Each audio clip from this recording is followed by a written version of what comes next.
you've ever played a game like 2-on-2, Risk, something of that nature, where you have pieces on the board and you roll dice to determine who wins combats and takes over parts of a map, like a game board. Miniature gaming is pretty much that, except a little bit more complicated.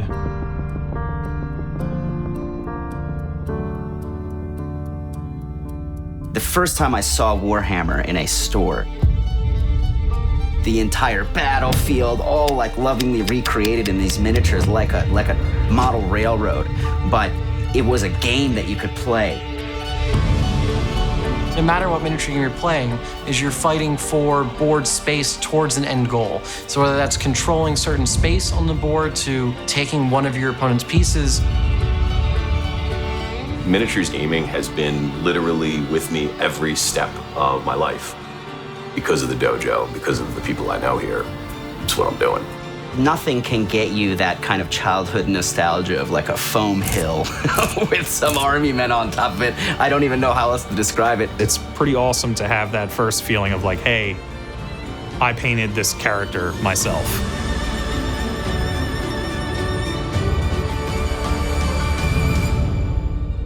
Because painted miniatures look a lot better than not painted miniatures. And that's the coolest stuff ever, because basically we're all giant children.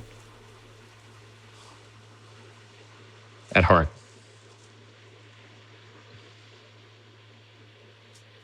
Which is rad.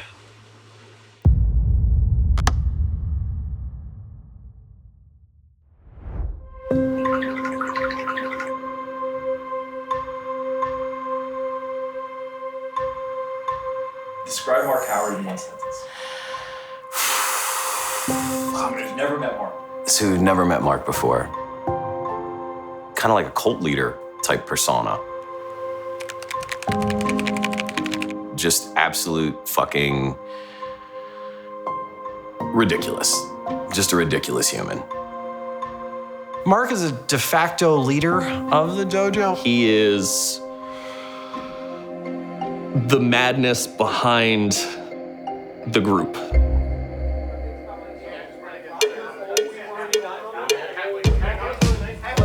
Where we're going, you're not going to need eyes to see.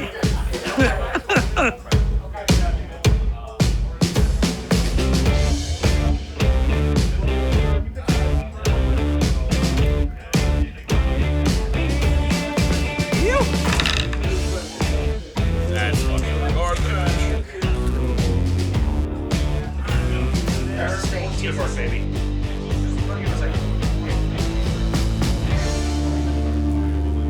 I'm Mark Howard. I'm from South Jersey. I've been playing games since I was 12. I'm 35, so many, many years, almost 2 decades. We'll do this combat real quick to just know how fucked I am. D6 plus 12. 3. The dojo is kind of like a, we call it basically like a gaming group. It's really just a front for my sex dungeon. No, I'm just kidding. So, The dojo in one word is gonna be, that's tough. I would say chaotic.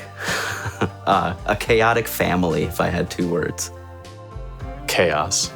A while back, I was playing a game and I didn't have that many people to play with at the time. There was maybe 5 people in a gaming store.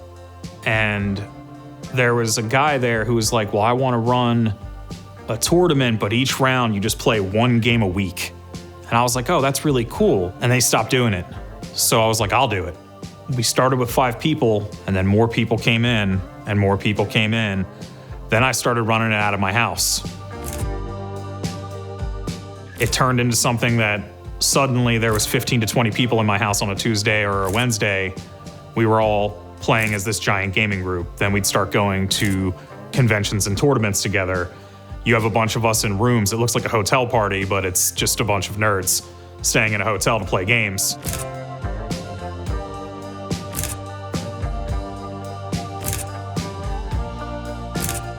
And initially it was just, oh, this is our South Jersey group. Then I met my friend Brad.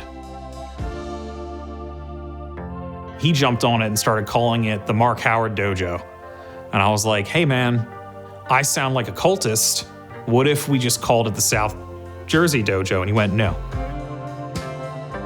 suddenly that was on Facebook posts. We'd start going to cons, and people would be like, "Are you part of the weird Mark Howard thing?" And I was like, "I am Mark Howard." We all want to generally spend as much time with each other as we can. And that culminates in about once a week, but if it was more often that between work schedules and family life, pretty sure we would all do more.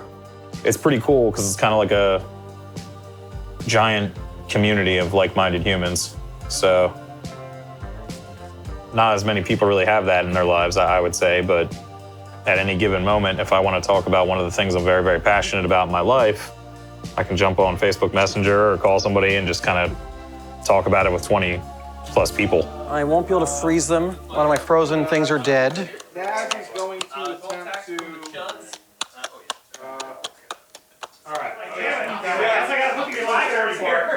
Defense 4?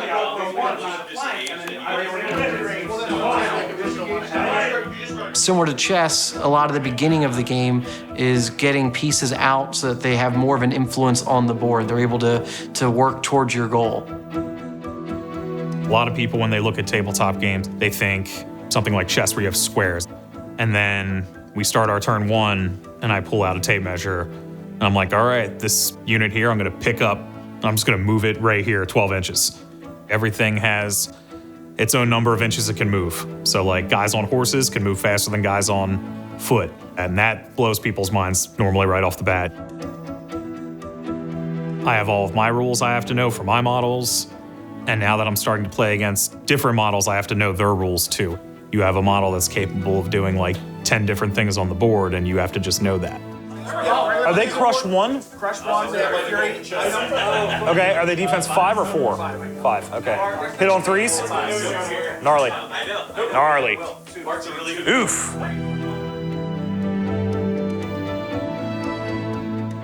If you know I'm gonna have to do this many wounds on average to take a piece off of the board, you're gonna have to calculate that in your head. You'll be doing that probability probably every 20 seconds. The dice aspect of determining what unit is fighting what and how they do it, that normally takes people a while to kind of get a hang of. Though picking up tons of dice and throwing dice, people get into that real quick, because that's fun as hell.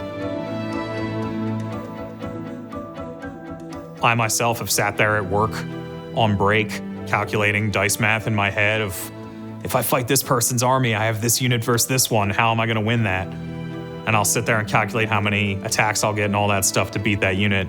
I don't think most people do that on average on their lunch breaks, but I do. My mom used to say that to me growing up all the time. She's like, how do you know all these things? To this day, my mom still says that to me. I'm 35. It's awesome.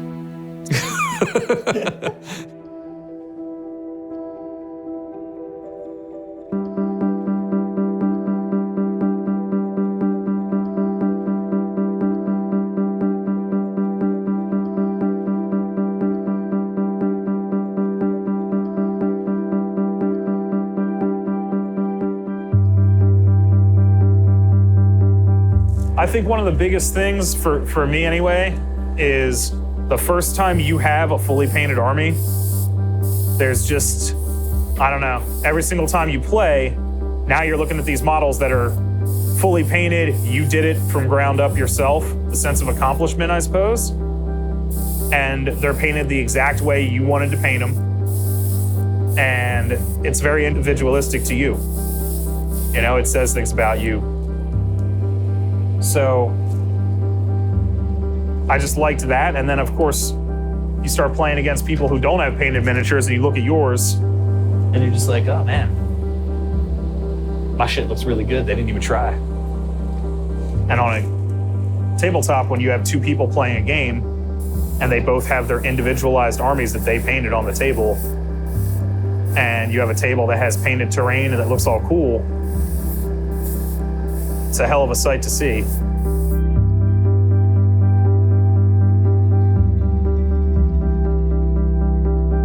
My name is Gabe Toth, and I play for the Mark Howard Dojo, and I live in Fishtown, Philadelphia. I started painting for miniatures when I was 9 years old, and I believe in the tabletop theater aspect of miniature board games. Okay, here am I. I call them crystal dwarves, and it's because I 3D printed all of these guys. Everything here is 3D printed from a bunch of different STLs, but then I did a lot of it in clear resin that I mixed UV pigment powder in with. And these LEDs that I hid in here actually activate that pigment powder. So when I turn the LEDs off, it'll kind of glow with an eerie light. That's what I was going for theme-wise. The way that I modeled these is kind of to look very diorama-esque. So instead of having blocks of guys, I sculpted a staircase out of foam and then did a marbling pattern on it. Look like marble steps in the snow, and then have my guys coming down it. Their whole idea behind this is that they worship these crystals, and so I have a statue carved out of that crystal here, which is where the LEDs are coming from. I put maybe about, I would say 50, 60 hours printing, and then 100, 150 hours like painting and putting stuff together and kind of wiring it, maybe more. Maybe a little bit more than that. The artistic side is really cool because you have a spectrum. You have everybody from a guy who shows up with his models to play games and he's like, painting miniatures is stupid, and if you're doing that, you're a waste of life. And you're like, awesome. And then you have the other person who is like, yeah, I finished this miniature. And you're like, oh, when did you start painting it? And they're like, 3 months ago. And you're like, you spent 3 months on and off, like a few hours per day painting like a single miniature this big? They're like, yeah. And they love it. And they might not even play the game that much. They just love to paint miniatures.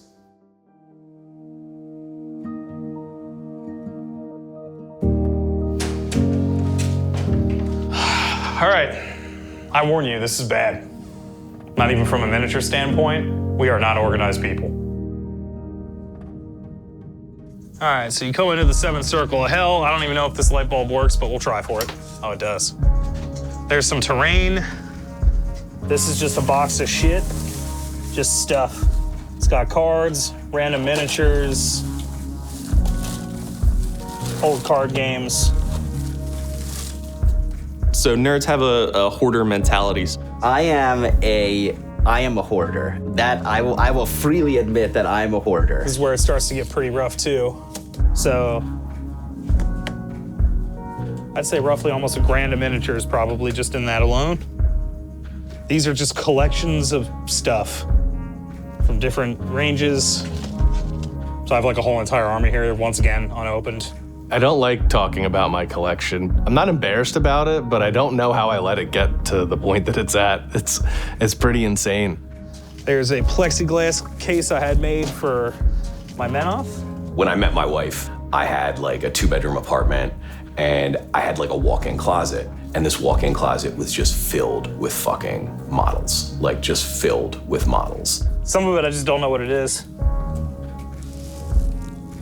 But we'll look together. It just goes on and on and on. I hid it from her. She had no idea that I did this stuff. It wasn't like socially acceptable, like kind of where it is now. That is a giant that I painted when I was like, I don't know, 15, 16. She was staying over my house, like we'd been dating for like 3 or 4 weeks, and she opened my closet, like, because she was looking for like a towel, and walked in, and she just had this look on her face. And like, I didn't know what to fucking do. Like, I froze. Oh, but wait, there's more. Jesus. I have to go through like this fucking explanation as to like, all right, so these are like orcs and they're like painted and like, this is like why I did this. Follow me. Let's continue into the madness. And like, it's not for my, like, you know, for my son, because it's like a lot. And like, but like you measure in inches and like you push models around and like, but there's like scenarios. So, and you roll dice. Yeah, so there's more of it. There's Undead 2. I've started having to have multiples. Ugh. I don't think there's as much in this, but same thing, just more. As you can see, I do a lot of zombies. She was tolerant of it. but it was just like a ridiculous amount. An embarrassingly large amount, just stacked on top of each other, and it filled this 5x5 walk-in closet. Like, it was a lot.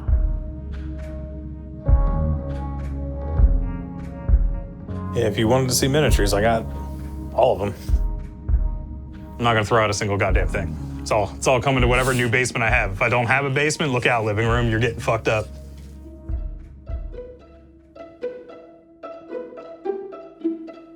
There's a stigma about playing these games and things like Dungeons & Dragons and stuff like that, that growing up you were a total nerd. If you played those, people make fun of you, things like that.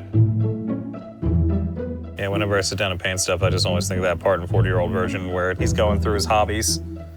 And he's just like, and now I'm painting your pants blue on the little war miniature he's doing. Now I am making your silver pants blue. And I'm like, wow. Is that how we look when we do that? I mean, it pretty much is, I guess, in the end. So I think about that constantly, and I'm just like, God damn it. It sucks. It sucks so much. I know when I am at work, at the table, and we have to do these icebreakers, and they go around, and it's always, tell us something that nobody knows about you. And I always have to pick, well, I went to Europe to play on a Team USA for a miniature game, and everybody stares at me like I just took off my clothes and ran around the room 6 times. And they have no concept of what this is and what it is that we do and why we do it. Still good, though. Still inspired for what it's worth. The angle. You don't realize how much people probably need community. 2 wounds, that's way better than I expected. So 7. All right. So Nav with his 5 blizzard attacks. It could be you're around your coworkers all the time, or you're super into seeing your family a lot. For me, it's hanging out with the gaming community. Up to 9. Oh no! It's fine. It's fine. This is 7. Bottom is 7. There's nothing else. I have my immediate family, but I've never really been close to my overall, aunts, uncles, nephews. I don't really have a lot of those that I talk to. Some of that is kind of strange because they're what I would consider into very normal-esque things that most general people are. So the gaming thing, a lot of them have never really gotten it. Hi, Derek. Hi, boy. How are you? You really are the cult leader. Yeah, I'm not here to win. You're only going to be it's more fucking sorry with the Bears. Finding all these gamers and all these people that still play it in my age groups and things like that has been kind of wonderful. It's really like a second family to me, honestly. No joke. You're at stakes twice Oh, now. no. Start. Oh no! Do you want to do it? Stakes to lose the game. Tie. Good shit. Oh yeah. This is a hobby that requires you to be face-to-face up against another person. And I think that strengthens that bond that we have.